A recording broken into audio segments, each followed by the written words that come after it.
Professor Marshall. It's my pleasure to be with you. We are at the Retina meeting in Barcelona, and I know that yesterday you gave an amazing talk about the 2RT laser. And I would like to ask you if you could take us through the history of your collaboration in the short lasers in the past, please. Okay, well, I started in the laser world in 1965 when lasers were virtually incapable of doing anything. And as a consequence, working on mechanisms, how did lasers cause damage and what was the problem for the retina? That led to discovery of a whole load of data of safety, which was incorporated in safety codes of practice throughout the world. But at the same time, it meant one understood mechanisms, and it meant that I could begin to apply mechanisms for therapeutic benefit in ophthalmology. So in the early days, it led to the development of the argon laser with millisecond pulses, but that actually caused a lot of collateral damage to the retina.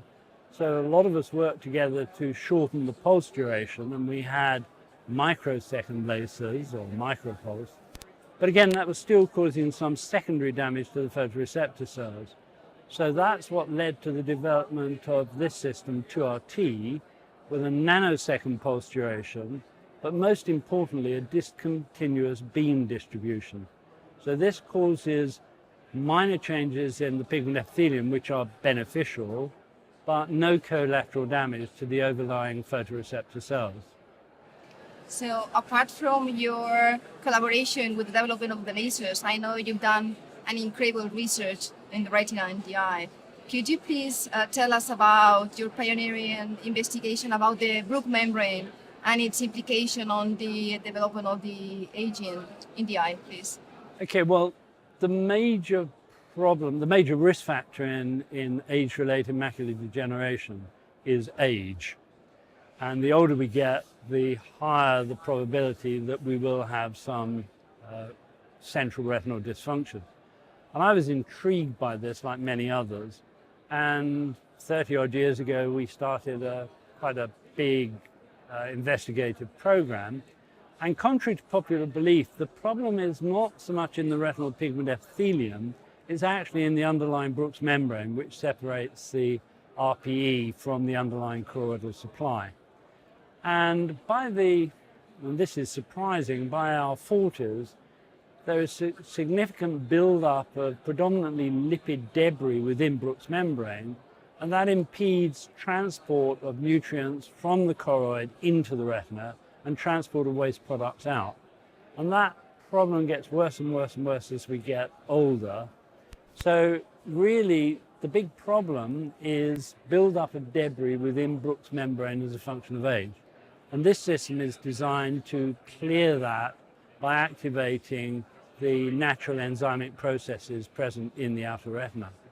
So my following question was going to be exactly that. Is there anything we could do to improve or to protect the Bruch's membrane at an earlier stage before this transport slows down? Well, that's really quite difficult, but it's my dream that if this system is successful, it should be offered prophylactically, because the earlier we get rid of the debris, the longer it's going to take to build up again. And fortunately or unfortunately, many of us will die before the problem develops. So the ultimate goal here is to use it prophylactically, perhaps in sort of mid to late 40s, to bring the outer retina back to our teens and 20s, so then we reset the clock, as it were. And moving again to the 2RT laser, could you tell us the main differences with the conventional lasers and why it's so important, these differences, please? Okay, well, the earliest lasers were milliseconds, and they took out the retinal pigment epithelium, the choroid capillaris, and the photoreceptor cells. So whilst they were okay for pan-retinal ablation in diabetics, they were very, very unsatisfactory for use in the central retina. So that led to shorter pulse durations, which limited heat flow.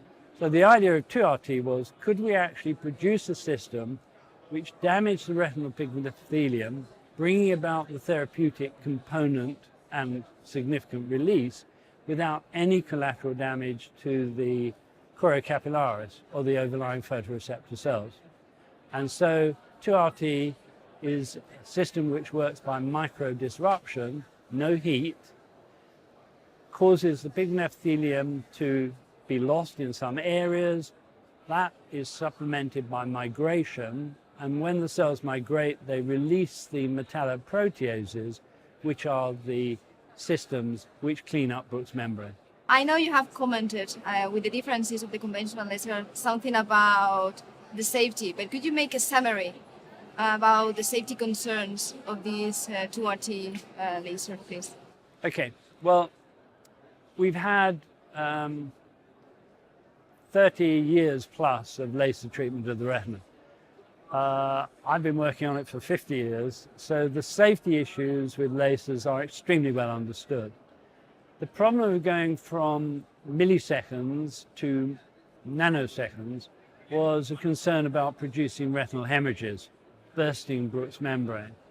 And we've got around this by using a large spot size. At 400 microns, we're not going to burst Bruch's membrane. But remember, we're not damaging 400 microns, just a few selected cells within that target zone. So safety, it is much safer than any currently used system. I think this is one of the key points of this therapy. How do you see in a few years the 2RT in terms of the research and the pharmaceutical companies? How do you see the therapy? Okay, well, obviously the laser is initiating the release of biochemical agents from the pigment epithelium. And one of the areas of research now is to say, well, can we actually move to a pharmaceutical product which captures those pharmaceutical agents? There is a problem there because it's difficult to deliver pharmacological elements focally, whereas the laser is a sort of magic bullet. It releases what you want where you want, and so I think it has a great future. Thank you so much for your time. Thank you for being here. It's been a pleasure. Thank you very much indeed.